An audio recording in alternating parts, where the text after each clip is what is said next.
Numa madrugada, naquele hospital, eu falei: Deus, eu não sou mais cantora, eu não sou mais escritora, eu não toco nenhum instrumento. Eles diziam que a minha mão não ia abrir mais, nem fechar. Eu não ando, as minhas pernas tinham deformado. Diziam que eu ia ter que ir para o Sara Kubitschek. Depois de talvez anos eu voltasse a andar com dificuldades na marcha, talvez com um defeito na perna.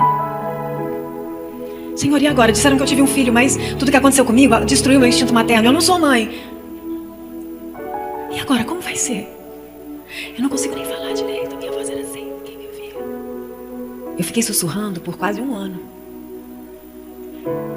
E naquela madrugada o Espírito Santo me encheu. Eu comecei a profetizar, eu comecei a orar em línguas, eu comecei a ter visões, eu comecei a ver continentes, oceanos, países, igrejas. E ele disse: eu te restaurarei por completo. Eu te restaurarei por completo, te levarei em toda a terra para que você conte o que eu fiz por você.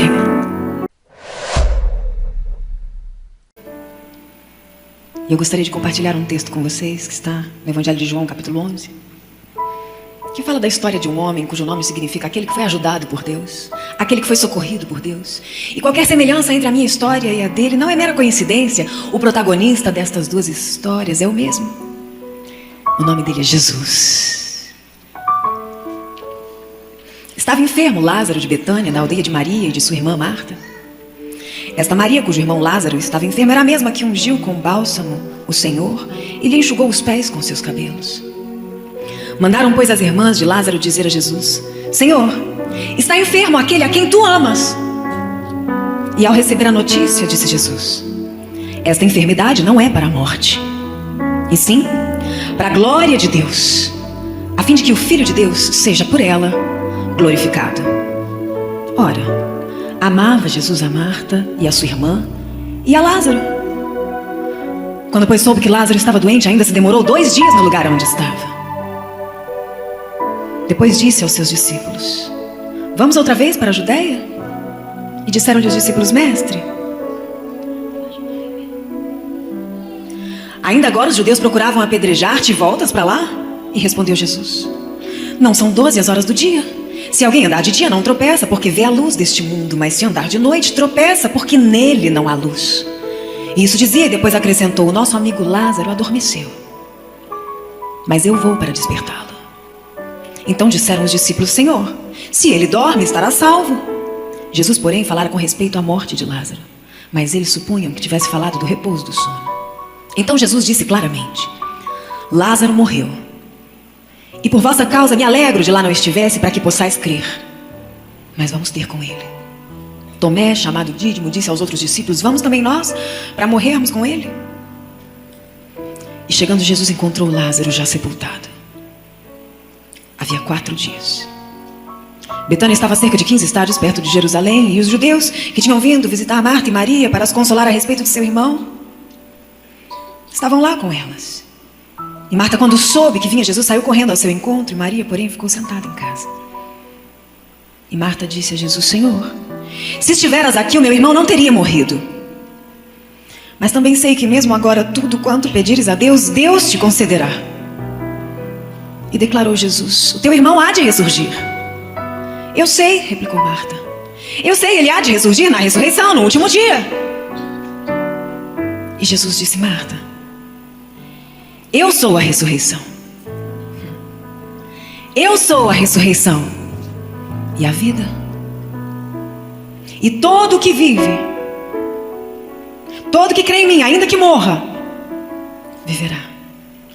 E todo aquele que vive e crê em mim não morrerá eternamente. Você crê nisso? Você crê nisso? Você crê nisso? Sim, Senhor, respondeu ela. Eu tenho crido que tu és o Cristo, o Filho de Deus que devia vir ao mundo. E tendo dito isto, ela retirou-se e foi chamar Maria, sua irmã, em particular, e disse: Maria, o mestre chegou, ele te chama. Ela, ouvindo isso, levantou-se depressa e foi ter com ele, pois Jesus ainda não tinha entrado na aldeia. Eles estavam onde Marta foi vista com ele. Os judeus que estavam com Maria em casa a consolavam, vendo-a levantar-se depressa e sair, seguiram-na, supondo que ela ia ao túmulo para chorar. E quando Maria chegou ao lugar onde estava Jesus, ela se lançou aos seus pés, dizendo: Senhor, se estiveras aqui, o meu irmão não teria morrido. E Jesus, vendo ela chorar, e bem assim os judeus que a acompanhavam, agitou-se no espírito e comoveu-se e perguntou: aonde? Aonde o sepultaste? E eles responderam: Senhor, vem e vê. E Jesus chorou. Então disseram os judeus: vê de quanto o amava. Alguns ainda objetaram: não podia ele, que abriu os olhos do cego, fazer com que este não morresse? Já que ele me ama tanto, por que ele permitiu que acontecesse isso comigo? Se ele me ama, se ele é capaz de curar outras pessoas, por que ele não me curou? Por que ele não impediu que essa adversidade, essa aflição chegasse até mim? Jesus, agitando-se novamente em si mesmo, encaminhou-se para o túmulo. Era este uma gruta cuja entrada já tinham até colocado uma pedra. O assunto estava encerrado. E ordenou Jesus: tirai a pedra. Marta se aproximou dele e disse ao seu ouvido: Senhor, ele já cheira mal. Já é de 4 dias. E respondeu Jesus: Marta, Marta, Marta, já não te disse eu que se creres, verás a glória de Deus? Tiraram então a pedra e Jesus, levantando os olhos para o céu, disse: Pai, graças te dou porque me ouviste. Aliás, eu sei que o Senhor sempre me ouve, mas assim eu falo por causa da multidão, para que creiam que tu me enviaste. E tendo dito isto, clamou em alta voz: Lázaro, vem para fora. E saiu aquele que estava morto, tendo os pés e as mãos enfaixados, o rosto envolto num lenço. E Jesus ordenou que tirassem as faixas e deixassem ele ir. Muitos dentre os judeus que tinham vindo visitar Maria, vendo o que Jesus fez, creram nele. Creram nele. Creram nele. Apocalipse capítulo 1, versículo 8 está escrito: eu sou o Alfa e o Ômega, o princípio e o fim. Eu sou aquele que não chegou exatamente no momento em que foi chamado, mas que chegou na hora certa. Aquele que, apesar de amar tanto aquele homem, permitiu que uma adversidade o alcançasse e transformou essa adversidade em uma oportunidade de glorificar o nome de Deus. Aquele que, apesar de toda a glória que tem, se importa comigo também. E às vezes chora junto com você. Aquele que é e o que há de vir. O Todo-Poderoso, Jesus.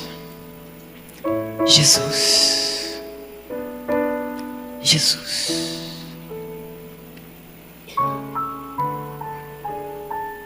Eu me converti aos 16 anos na cidade de Araçatuba. E vocês vão poder conhecer maiores detalhes do meu testemunho no livro A História de um Milagre. Eu acho importante nessa noite enfatizar alguns pontos específicos que trarão à existência o milagre que você precisa. Por isso, é importante que você saiba que, apesar de todo o talento que eu sempre tive para a música, eu tinha muitas enfermidades na alma, muitos traumas e complexos que foram curados pela verdade no momento em que eu encontrei a Cristo. O talento que eu tinha era um peso para mim e uma responsabilidade muito grande para alguém que não conseguia se relacionar e não conseguia se enxergar fazendo nada publicamente. Mas pela misericórdia de Deus, quando eu entendi esse amor que me alcançou e me aceitou da forma como eu estava e da maneira como eu sou, sempre tão limitada, eu decidi me render e percebi que aquele talento era para adorar o seu nome. Deus me surpreendeu me levando para a televisão e eu participei de muitos programas de televisão como cantora, me tornei compositora e sempre acreditei que eu tinha a responsabilidade de comunicar a verdade que estava me libertando através da arte, através da música, através de poesias e canções. As pessoas acreditavam que eu estava completamente realizada, mas existia um sonho no meu coração que ninguém sabia, que era o sonho da maternidade. E na adolescência eu descobri uma endometriose que me impedia de engravidar. Durante muito tempo, eu busquei a Deus dizendo: Senhor, eu não consigo imaginar a minha vida chegando ao fim sem que eu seja mãe. Uma mulher, quando não consegue engravidar, ela se sente desqualificada, incompleta, incapaz, seca. E quando desejamos algo por muito tempo, isso não acontece, o nosso coração adoece. E muitas vezes entramos na presença de Deus para fazer uma oração e não conseguimos. Fica um nó na nossa garganta. E nós ficamos em silêncio diante dele, torcendo para que ele consiga ler os nossos pensamentos. E graças a Deus, a palavra de Deus diz que ele nos ama tanto, que ele é capaz de realizar infinitamente mais do que aquilo que até mesmo eu não consigo pedir, eu não consigo falar. E muitas vezes eu estava na presença de Deus e eu só conseguia chorar, porque eu sabia que a ciência já tinha determinado que seria impossível que meu sonho se realizasse. Em alguns momentos da nossa história, nós preservamos uma porção de incredulidade com a esperança de que ela nos proteja, com a esperança de que ela nos proteja das frustrações. Afinal de contas, se eu acreditar e não acontecer, é melhor não crer. Nós não temos dificuldade de acreditar que Deus faz milagres quando nos dispomos a crer que Deus existe. Sabemos que Ele é Deus. A nossa dificuldade é acreditar: será que Ele me ama o suficiente para fazer em mim? Eu sei que Deus faz milagres, mas por que Ele faria em mim? Por que Deus se importaria comigo? Eu não mereço. Eu não mereço. Eu quero que você saiba que ninguém merece. Ninguém merece aquilo que Deus quer fazer na sua vida.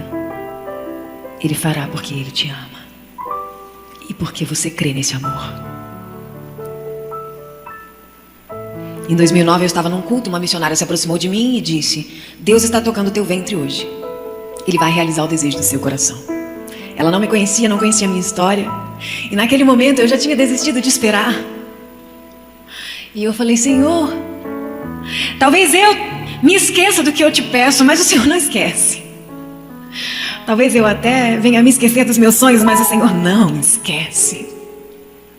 Ainda que eu já tenha desistido. Muitas vezes o seu prazer é realizar os desejos do meu coração, porque o Senhor me ama. Eu não contei nada a ninguém e poucos dias depois eu estava num culto, uma outra pessoa se aproximou e disse: sonhei com você, você estava com um bebê no colo. Poucos dias depois eu estava num outro culto e uma pessoa saiu lá de trás, veio até mim, me entregou um pedacinho de jornal dobrado, enfiou dentro da minha Bíblia e saiu. Eu abri aquele papelzinho e tinha um bebê, uma foto de um bebê, na palma da mão de uma pessoa. E estava escrito assim: medite no Salmo 71. E eu falei: Senhor, o que é isso? Guardei. E comecei a orar. Para todo propósito, debaixo dos céus há tempo e modo. E eu entendi que havia chegado o tempo do milagre. Passaram-se mais alguns dias e um outro pastor se aproximou e disse: Deus vai alegrar a sua casa, Ele está tocando seu ventre hoje. Falei: Senhor, eu abro mão da incredulidade. Eu não preciso me defender mais das frustrações, eu confio, eu acredito, tudo bem, o Senhor me convenceu. Tudo que Ele quer te convencer que Ele te ama. E tantas vezes a gente resiste, porque o nosso medo de se ferir é maior do que a necessidade de sermos amados. Mas hoje o Espírito Santo quer quebrar sua resistência. Nele você pode confiar. Só nele. Jesus, Jesus. Nele você pode confiar. Ainda que as coisas não sejam exatamente no momento em que você quer. Os pensamentos de Deus são mais altos do que os meus. Os caminhos de Deus são mais altos do que os meus. E então, naquele momento, eu continuei tendo sintomas falsos, exames negativos, mas eu tinha uma palavra. E eu comecei a montar o quarto, eu comecei a montar as coisas, eu comecei a sonhar. E passaram-se muitos meses, eu tive um sonho de que havia chegado o momento. Diante daqueles mesmos sintomas, eu fui a um laboratório sozinha e não contei nada a ninguém. Chegando lá, As portas estavam fechadas e eu fiquei aguardando do lado de fora. Me chamaram e eu entrei, ansiosa, sentei naquela mesma cadeira de sempre. E aquela enfermeira tirando meu sangue e eu contando o que eu estava sentindo. Ela não queria saber. E ela disse: me aguarda por 30 minutos na recepção. Até então, os 30 minutos mais longos da minha vida. E de repente ela chegou com aquele envelope branco que eu conhecia tão bem. Me entregou e eu abri, tremendo. Vou reproduzir ele. Foi correndo para o final.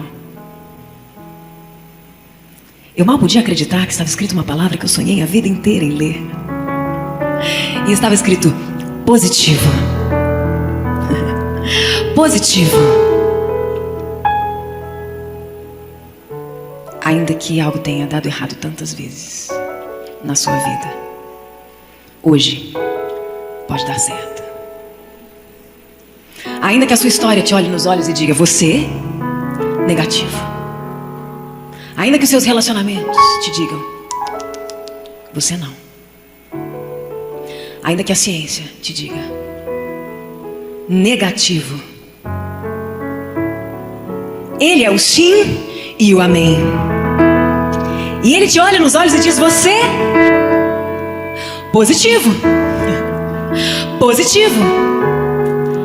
Positivo.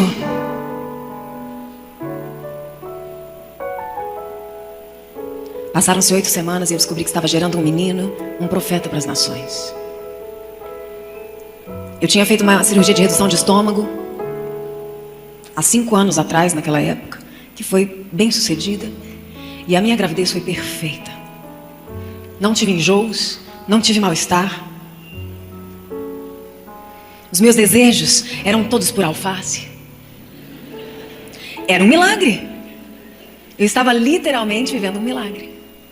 Tinha desejo de frutas, legumes, cereais, água. Pensa, praticamente não engordei.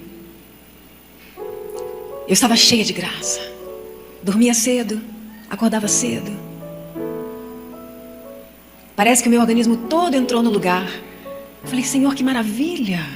Toda mulher foi feita para viver isso. Eu estava abrigando um milagre. Eu estava realizando o meu maior sonho. Eu cantava para ele, eu orava com ele. E o Espírito Santo começou a me revelar quem ele seria. Por que ele tinha vindo? Como seria o caráter dele, a personalidade dele. E eu estava tão curiosa para ver aquele rostinho. Então eu fiz o 2D, 3D, 4D, 5D. Todos os Ds eu fiz. Se tivesse um exame para saber como seria a vozinha dele, o choro, eu queria ouvir também. Eu ficava assistindo aqueles vídeos de ultrassonografia e sonhando com aquilo que há pouco tempo atrás era totalmente impossível. Então eu comecei a comprar as roupinhas, lavava as roupinhas, pendurava no varal, aquelas meinhas desse tamaninho. Aí parava e fazia assim. Oh. Tirava uma foto. Colocava no Facebook, no Twitter. Existe algo peculiar nessa história que me chama muito a atenção, porque eu comecei a perfumar aquelas roupas, passar as roupinhas, ensacar de uma forma muito organizada no armário, com etiquetas dizendo recém-nascido, maternidade, 0 a 3 meses, 3 a 6 meses, 6 a 9 meses, 9 a 12 meses. Se você entrasse no quarto dele, estava tudo absolutamente pronto. O armário, você abria, você sabia como mexer em qualquer lugar, dividido em áreas e departamentos. Como se Deus estivesse me dirigindo para preparar todas as coisas para que outra pessoa cuidasse dele no meu lugar. E eu jamais imaginaria que diante da realização do meu maior sonho, a minha vida seria interrompida e ficaria por um fio. Jamais. Com 36 semanas, eu acordei com uma dor insuportável no abdômen e corri para a maternidade. Chegando lá, descobri que eu não estava em trabalho de parto. Nós fomos eufóricos, acreditando: chegou o tempo, ele vai vir antes, ele é tão grande. E quando os médicos disseram: não, seu bebê não está nascendo, não sabemos o que está acontecendo, imediatamente eu comecei a vomitar placas de sangue. Era um líquido escuro como uma borra de café, e eram litros e litros e litros daquele líquido com um cheiro muito forte. Os médicos diziam: será que é uma úlcera? Será que é uma... Disseram tantas coisas superficiais. Eles jamais imaginavam que algo tão terrível estava acontecendo. Aquela dor era insuportável. E passando-se algumas horas, eles disseram: vamos te transferir de hospital. Me colocaram numa ambulância e eu fui para o hospital com a tecnologia mais moderna do Rio de Janeiro. Chegando lá, durante 4 dias, eles não tinham diagnóstico. Meus pastores foram até lá, a minha pastora, Fernanda Brum, chegou na UTI, eu estava toda suja, vomitando muito, desesperada com aquela dor e com a falta de respostas. E ela orou comigo e disse: você não vai vomitar mais? O que você comeu? E eu falei: nada demais. Eu não sei o que está acontecendo. E no dia 10/10 de 2010, eu estava no quarto e o obstetra entrou e disse assim: mamãe, o seu bebê vai nascer hoje. E essas são as minhas últimas lembranças. Decidiram interromper a gravidez para descobrir o que estava acontecendo. E no momento que eu estava a caminho da sala de parto, eu broncoaspirei aquele vômito, tive que ser entubada. E por um milagre ele nasceu perfeito, ileso, intacto. Mas aquele rostinho que eu tanto queria ver, eu não vi. Aquele choro que eu tanto queria ouvir, eu não ouvi. Ele nasceu, foi para a UTI neonatal e eu voltei para o quarto. Em seguida meu organismo entrou em choque. E naquela madrugada chamaram um cirurgião que estava de plantão, escolhido pelo plano de saúde por acaso. Que chegando, eu já estava inconsciente, anestesiada, praticamente sem sinais. E o anestesista disse: abre o abdômen dela inteiro e vamos descobrir o que está acontecendo. Mas pelos exames, já dá para saber que é uma sepse, mas não sabemos em que nível e nem porquê. Quando eles abriram, descobriram algo terrível. Na redução de estômago foi feita uma alteração no meu intestino chamada anastomose. Tem algum médico aqui? Alguma médica? Tem? Profissional da saúde? Alguma enfermeira? Fisioterapeuta? Não? Então depois vocês procuram no Google. Quem entende um pouco de medicina tem a noção da proporção daquilo que eu vou descrever agora. A junção de 2 alças intestinais que unem o estômago grampeado com o estômago pequenininho forma um Y de 2 alças chamado anastomose. No momento da gravidez, essa anastomose invaginou e uma alça entrou dentro da outra, necrosaram as alças e se romperam no momento do parto. Todo o líquido fecal vazou para dentro da cavidade abdominal, contaminando todos os órgãos. Isso significa fim da linha. Não tem jeito. Aquele líquido fecal foi para a corrente sanguínea e contaminou todo o organismo, gerando uma sepse de mais alto nível. Gravíssima. E ele começou a lavar, desprezar boa parte daquele intestino, jogar fora. E foram 10 litros de soro, lavando órgão por órgão, até que o anestesista disse: costura ela, porque eu não consigo segurar ela viva. E ele começou a fechar, e eu imagino que ele pensava: como eu vou dizer à família que vai levar o bebê embora e a mãe não vai sair daqui? Só um milagre para essa mulher sair viva. Fui até a minha família e disse: a Bianca teve uma sepse gravíssima, uma infecção generalizada. Nós não podemos garantir que ela vai sobreviver. Nós damos 48 horas.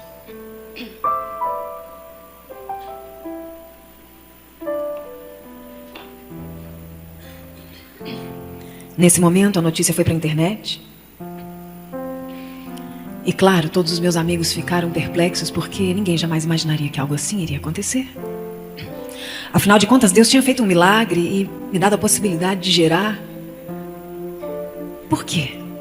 A minha vida seria interrompida assim? Foi feito um blog com um relógio de oração de 24 horas. E todos os meus amigos, pastores, o pastor Cris Duran, pastora Fernanda Brum, pastor Lino, marido da pastora Ludmila Feber, Sara Shiva, Rebeca Nemer, Paulo César Baruch, tantos, Thalita Palharim, são tantos nomes que agora não tem nem como dizer. Todos os amigos que têm uma vida pública e que começaram a fazer uma campanha incessante por todas as redes sociais, pela televisão, pelas rádios. E pessoas em todo o mundo se inscreviam naquele relógio de oração sem saber quem eu era.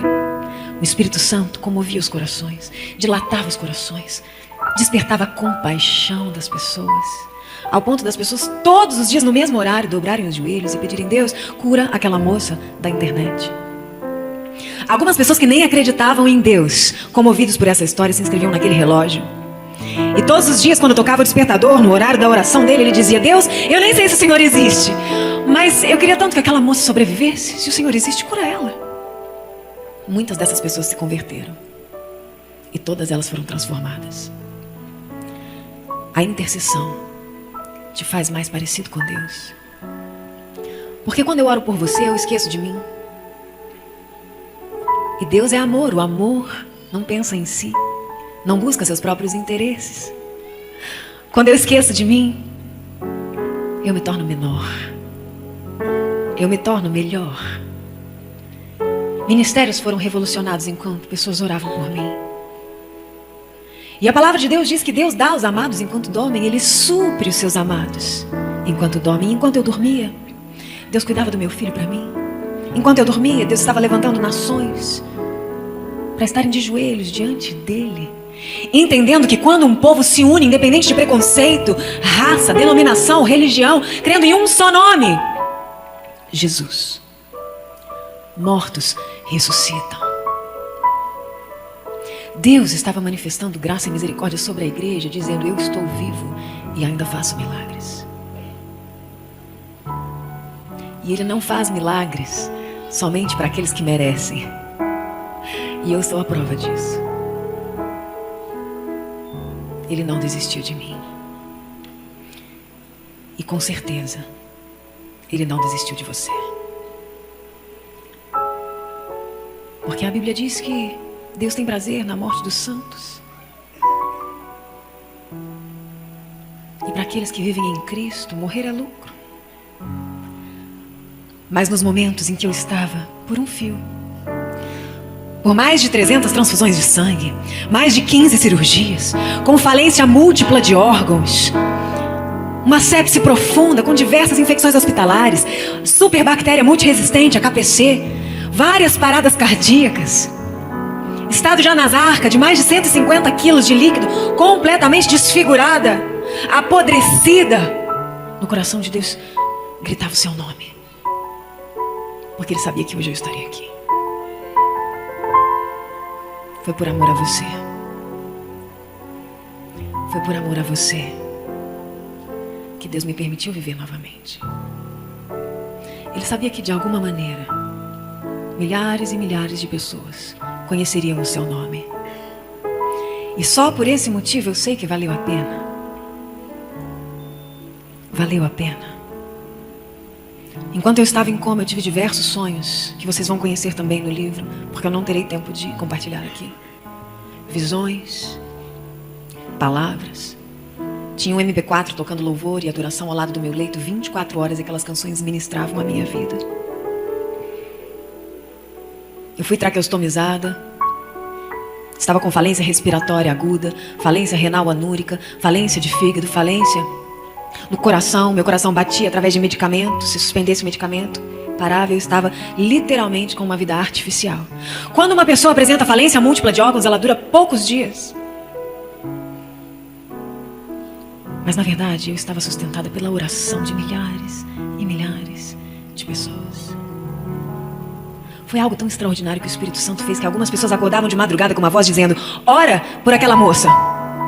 E essas pessoas dobravam os joelhos ao lado da cama e de repente se encontravam com um choro compulsivo e diziam: Deus, por que eu estou chorando assim? Eu nem sei quem ela é. Eu recebi tantos e-mails, tantos relatos, tantas histórias. No livro tem algumas delas também. Pessoas que diziam: Deus, eu sinto como se ela fosse minha filha, de tanto que dói em mim o que está acontecendo com ela. E Deus dizia para ela: eu quero que você saiba o que eu sinto. Eu quero que você saiba como eu me sinto.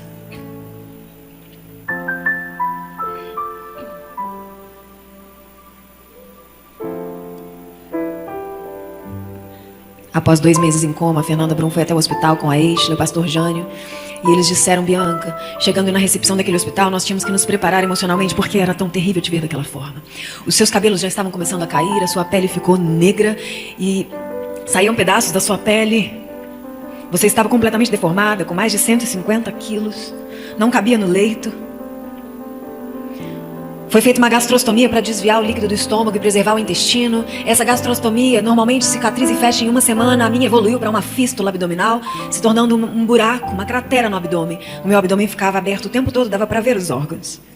As pessoas que iam orar por mim, quando entravam no CTI, sentiam o cheiro do meu corpo que estava apodrecido. E ela disse: Bianca, nós chegávamos lá sempre tão arrasados. E no momento em que nós nos aproximávamos do seu leito, existia uma nuvem de glória naquele lugar. Deus estava lá com você. E tudo aquilo que nós ensinamos que não deve ser feito em um hospital, nós fizemos naquele dia.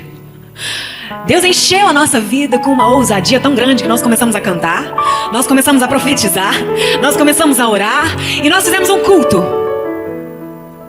O pastor Jânio, que tem um ministério com cura divina muito forte na África, tinha acabado de chegar e ele foi até lá por pedido da Fernanda e ele disse que Deus deu uma direção diferente naquela tarde para ele, porque chegando lá ele disse as seguintes palavras: Satanás, eu sou Jânio, você me conhece. Eu venho aqui nessa tarde como embaixador do reino de Deus e te dou uma ordem. Espírito de enfermidade, sai em retirada agora, em nome de Jesus. Órgãos vitais, voltem a funcionar agora. Quando ele disse essa palavra, as máquinas todas começaram a apitar. E eu comecei a ficar muito inquieta, eu estava em coma. E eles ficaram preocupados, chamaram os médicos, achando que Deus tinha decidido me levar. E os médicos vieram correndo e disseram: não, está tudo bem. Não sabemos o que está acontecendo, mas ela está bem. Eles saíram de lá convictos de que algo sobrenatural havia acontecido. Pela fé, algo estava acontecendo. No dia seguinte, às 6 horas da manhã, ligaram para minha família e disseram: a Bianca acaba de ter uma parada cardíaca de 6 minutos. Naquela manhã, o meu corpo sinalizava que não aguentava mais. 2 meses de falência múltipla de órgãos com KPC e diversas infecções hospitalares. A KPC é uma superbactéria que não tem cura. E naquela mesma época tinham feito uma grande matéria no Fantástico dizendo que todos os pacientes de UTI estavam morrendo com essa bactéria.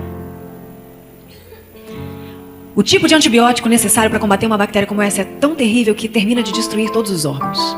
A sepse corrói os tecidos, por isso que os órgãos param de funcionar. Não havia mais esperança. Eu já tinha desenvolvido uma enfermidade chamada miopatia multifatorial aguda. Todos os meus órgãos já tinham sido comprometidos, assim como toda a musculatura do meu corpo. Se eu despertasse, eu não teria mais movimentos. Eu não andaria novamente.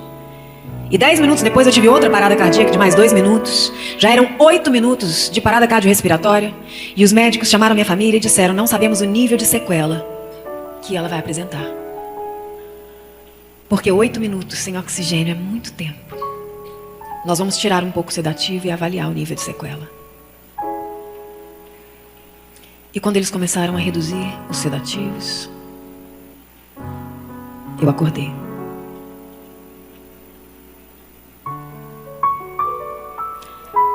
No momento em que eu abri os olhos, eu não tinha a menor ideia de onde eu estava. E a minha consciência ia e vinha.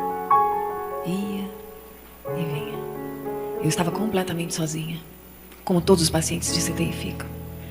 E no fundo eu ouvia vários bips contínuos. Pi, pi, pi, pi, pi, pi, pi, pi. E mais ao fundo, uma canção. Começaram a passar pessoas perto do box onde eu estava. E elas passavam dizendo assim: oi, Bianca, bom dia. Eu não tinha movimento nenhum, eu não falava, eu não tinha mais expressão facial porque os meus músculos da face atrofiaram. Meu pescoço era sustentado por um tecido. Eu não movia nem um dedo sequer, até porque as minhas mãos já tinham atrofiado em forma de garra. Elas não abriam e nem fechavam, ficavam assim. Os meus braços encurtaram e as minhas pernas também. Então não esticava mais, eu não tinha movimento nenhum, eu estava toda torta. Mas eu não tinha muita noção disso. Quando aquelas pessoas passavam dizendo: oi, Bianca, eu comecei a pensar: Bianca, Bianca, Bianca, Bianca. Sou eu. Como elas sabem? Como elas têm tanta intimidade comigo? Eu não conheço essas pessoas. A notícia de que eu tinha aberto os olhos começou a correr pelo hospital e todos os andares vinham pessoas curiosas, porque o meu caso já tinha se tornado muito conhecido lá. As pessoas choravam por mim, conheciam minha família, meu filho, meus pastores, meus amigos. Era uma história que já tinha comovido todo o hospital, assim como todo o país. E elas me conheciam muito bem, elas me davam banho todos os dias, trocavam as minhas fraldas, já tinham me visto morrer e ressuscitar 2 vezes, ir para a sala de cirurgia mais de 15 vezes. De repente chegou o horário da visita, minha mãe se aproximou e disse: filha, aos poucos eu vou te contando o que aconteceu com você. Só quero que você saiba que o José Vitório está bem, ele está em casa. E quando ela disse José Vitório, eu não consigo imaginar o que os meus olhos disseram. Mas eu não me lembrava que eu estava grávida. E imediatamente eu me lembrei daquela plaquinha que eu tinha feito na porta do quarto dele com o seu nome. E eu me lembro de ter pensado: meu Deus, o que aconteceu comigo? As pessoas estão falando, mas eu não. As pessoas estão andando, estão de pé, eu não. As pessoas respiram e eu não. A minha família foi impecável, porque eles nunca falavam nada negativo para mim. Eles chegavam sempre no horário da visita, lindos, cheirosos e sorridentes, como se nada estivesse acontecendo. E eu imagino o quão difícil deve ter sido para eles fazer isso, porque eu podia morrer a qualquer momento. A diferença é que agora eu estava completamente lúcida. Então eu me lembro que a minha mãe muitas vezes perguntava para o médico: qual o nível da infecção hoje? Ele dizia 4, 6, 7. Muitas vezes eles chegavam no horário da visita e eu estava chorando, porque era a única coisa que eu conseguia fazer. E eles perguntavam: por que você está chorando? Está doendo alguma coisa? Mas eu não tinha movimento nenhum, nem de sim, nem de não, nem de nada. Então eles perguntavam: se for sim, pisca 2 vezes. Se for não, pisca 1 vez. E eu não conseguia. Era muito difícil para mim coordenar. Então eu continuava chorando. E se passaram muitos dias. E eu estava na mesma posição. Até que eu percebi que tinha um relógio de frente para o meu leito. E eu glorifico a Deus por esse relógio. Porque durante muitos dias e muitas noites, eu olhei para ele, tentando me lembrar o que significavam aqueles números e aquele ponteiro. Como que se vê as horas? Com o tempo eu comecei a me lembrar e percebi que o CTI tinha uma rotina de horários. Apesar das madrugadas serem intermináveis e aquele ambiente não me permitir discernir entre dia e noite, porque as luzes estão sempre acesas e quentes em cima de você, e aquelas máquinas apitando 24 horas e você está sempre sozinho. Muitas vezes as enfermeiras vinham, se aproximavam e ficavam olhando para mim. Eu tentava me chacoalhar ou eu tentava mexer alguma coisa, não conseguia. Elas percebiam que eu queria dizer alguma coisa e elas ficavam dizendo assim: poxa, eu não consigo entender, alguém vem aqui ver o que ela está querendo. Até que elas diziam: ah, não consigo entender, tchau, e saíam. Muitas vezes eu estava sufocada, eu estava babando porque a falência respiratória gera uma secreção muito grande na traqueia.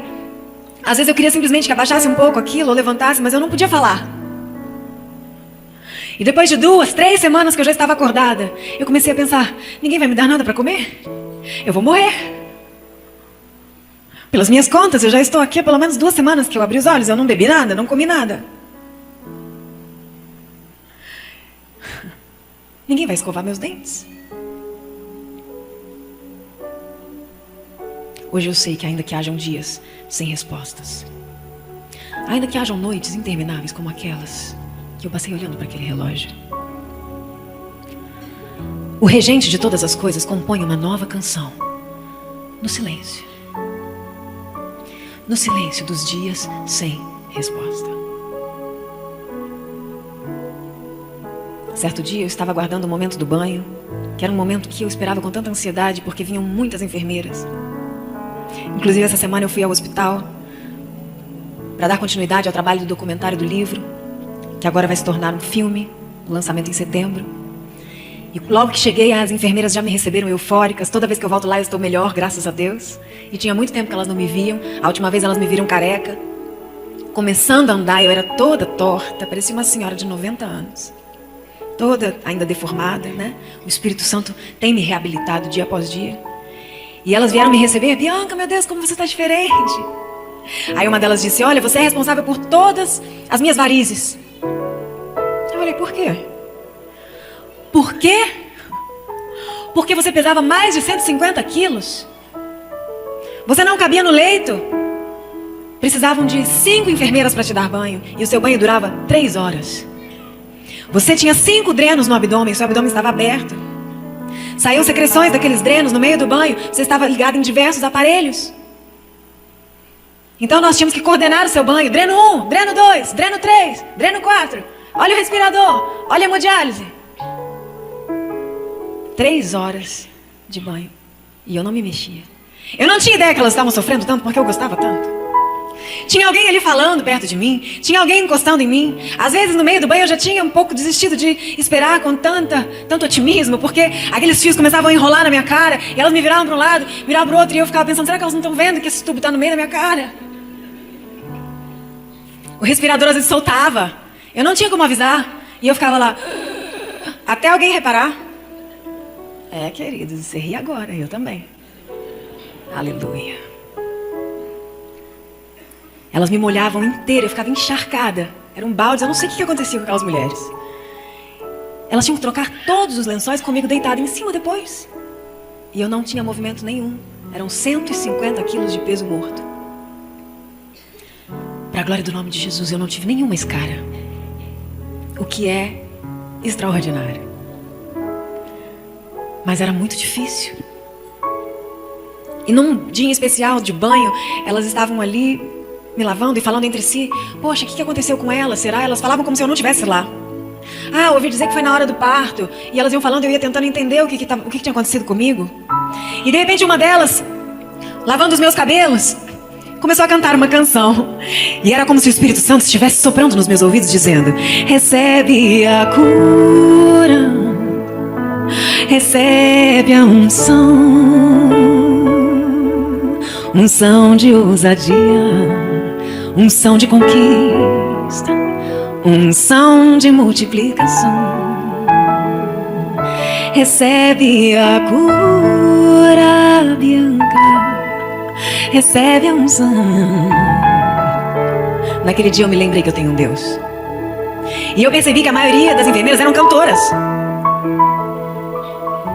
Todas elas faziam parte do ministério de louvor da igreja delas. Eu estava cercada de cristãos. E o tempo todo elas estavam ministrando a minha vida. Às vezes naquelas madrugadas eu estava lá, largada. Chegava um enfermeiro, me via e falava: Deus de misericórdia. E eu percebia que ele era um irmão. E ele começava a me limpar, começava a organizar aquilo lá. Queridos, vocês não fazem ideia do que é isso. Vocês jamais vão imaginar o que de fato é o que eu estou descrevendo aqui.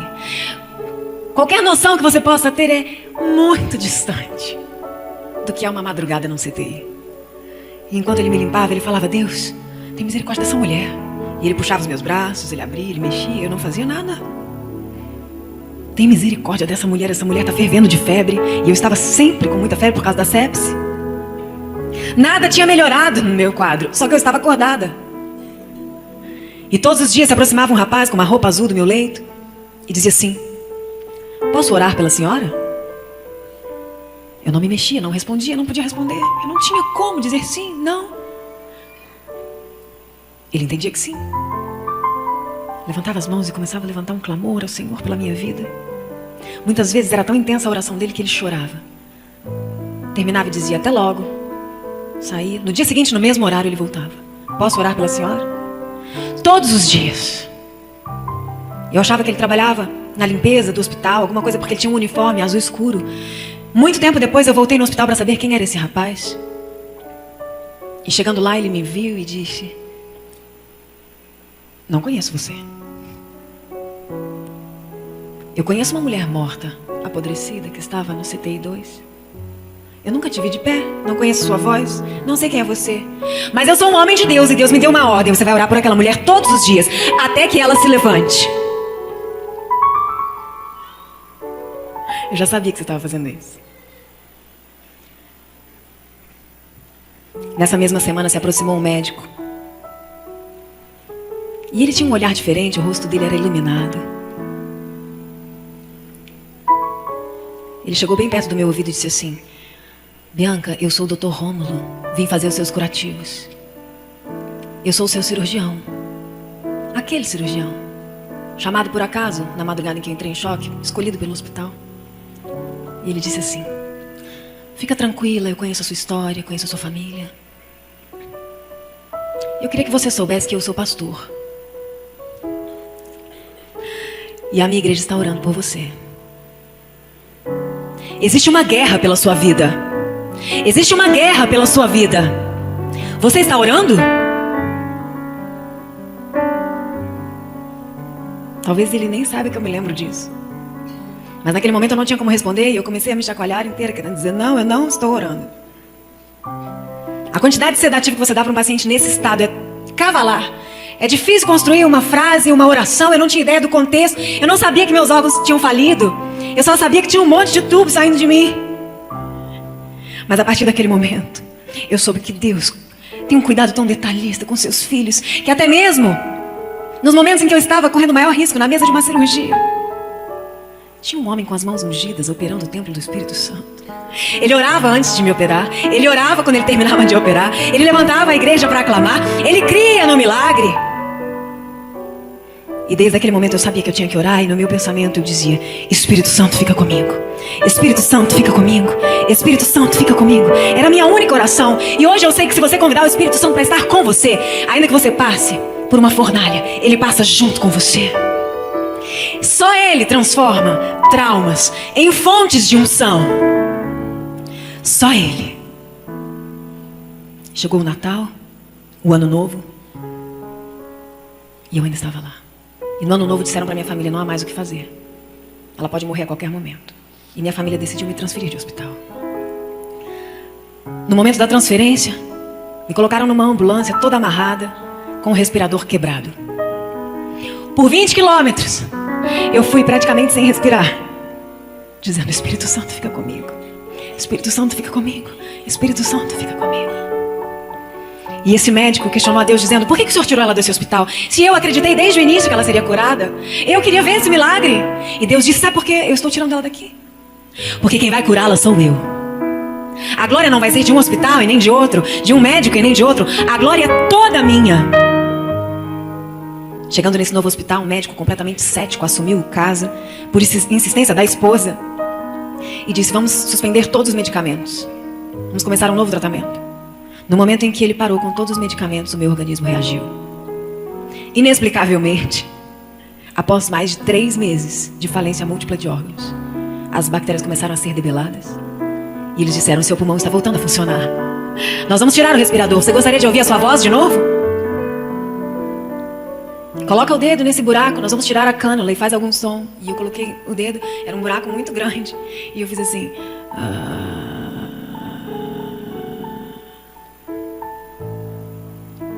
Se não fosse pelo poder de Deus, a minha voz seria assim até hoje. Eu estava há mais de 4 meses sem ingerir nenhum tipo de alimento, sem beber água. A minha laringe encurtou, eu tive aderência de pele, atrofia de pregas vocais, sem falar há mais de 4 meses. E naquele mesmo dia eles disseram, você gostaria de se ver no espelho? Eu gostaria de mostrar... Ah, já tá aqui, né? Calma aí. Já tô acabando. Vocês vão ler o livro, porque eu não vou conseguir contar tudo. E nem posso convidar vocês para ficar no próximo culto, senão não vai dar certo. Aleluia. No momento em que trouxeram aquele espelho, queridos, eu não sei como Lázaro saiu daquela gruta. Eu não sei. Mas eu estava muito mal. Ninguém havia me contado que meus cabelos tinham caído, que a minha pele era negra, minha pele ficou marrom, muito escura, e os médicos disseram, ela nunca mais vai ficar branca. Se ela sair daqui. Eu estava com o rosto todo afundado por causa da desnutrição. Cheia de tubos, sonda nasogástrica. Queridos, eu disse, Senhor, como vai ser agora? Numa madrugada naquele hospital, eu falei, Deus, eu não sou mais cantora, eu não sou mais escritora, eu não toco nenhum instrumento. Eles diziam que a minha mão não ia abrir mais, nem fechar. Eu não ando. As minhas pernas tinham deformado. Diziam que eu ia ter que ir para o Sara Kubitschek. Depois de talvez anos eu voltasse a andar com dificuldades na marcha, talvez com um defeito na perna. Senhor, e agora? Disseram que eu tive um filho, mas tudo que aconteceu comigo destruiu meu instinto materno. Eu não sou mãe. E agora, como vai ser? Eu não consigo nem falar direito. A minha voz era assim, quem me ouvia? Eu fiquei sussurrando por quase 1 ano. E naquela madrugada o Espírito Santo me encheu. Eu comecei a profetizar, eu comecei a orar em línguas, eu comecei a ter visões, eu comecei a ver continentes, oceanos, países, igrejas. E ele disse, eu te restaurarei por completo. Eu te restaurarei por completo, te levarei em toda a terra para que você conte o que eu fiz por você. Naquela mesma semana, esse médico cético disse, você vai receber alta. Vamos colocar um catéter permanente em você. Você vai fazer hemodiálise em casa. Porque eu tenho que te dizer, um rim com falência absoluta, mais de 4 meses, não existe. Não volta a funcionar. Seu rim há 4 meses, não, sem urina, 0, falência total. Não volta, só fazer um transplante. Mas o Espírito Santo já tinha dito que ele restauraria por completo. A minha família não aceitou esse diagnóstico. Em poucos dias vieram trocar as minhas fraldas, estavam encharcadas de urina. Em medida recalcada, sacudida e transbordante. Dia 18 de fevereiro, eu recebi alta de cadeira de rodas, fragilizada. Ainda em restrição de toque, ninguém podia chegar perto de mim, tinha que vestir uma roupa para tocar em mim. Mas eu estava saindo daquele lugar, era inacreditável sair daquele lugar. Eu não me lembrava nem da cor do céu. Eu não tinha assunto, meu olhar era perdido. Eu tinha medo de engasgar, de engolir. Eu não sabia mais engolir, eu não sabia mais falar. Eu não sabia coordenar a respiração com a fala, eu não sabia mais nada. E quando eu entrei no carro, estava tocando uma canção, eu fiz uma oração pelas pessoas que permaneciam no hospital. E eu estava tão nervosa porque eu pensei, meu Deus, se eu passar mal, não tem nenhuma enfermeira, não tem uma campainha, não tem ninguém. Minha capacidade respiratória ainda era muito curta, então doía tudo para respirar. E o carro começou a se movimentar e a música dizia assim: mestre, eu preciso de um milagre. Parecia que estava contando a minha história. Restaura meu estado. Olha a letra. Faz tempo que eu não vejo a luz do dia. Estão tentando sepultar minha alegria, tentando ver meu sonho cancelado. Lázaro ouviu a sua voz quando aquela pedra removeu. Depois de 4 meses, ela reviveu. Mestre, não há outro que possa fazer aquilo que só teu nome tem todo o poder. Eu preciso tanto de um milagre.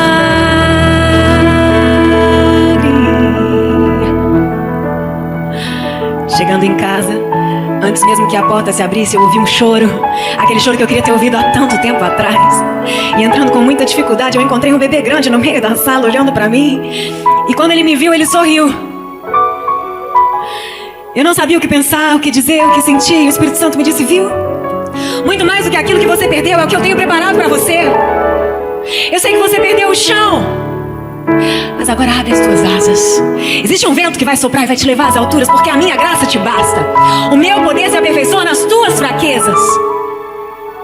E quando Deus permitiu que eu fosse reduzida a nada, Ele finalmente se tornou tudo em mim. Eu entendi que todas as vezes que eu glorifico a Deus nas minhas fraquezas, o poder de Cristo habita em mim.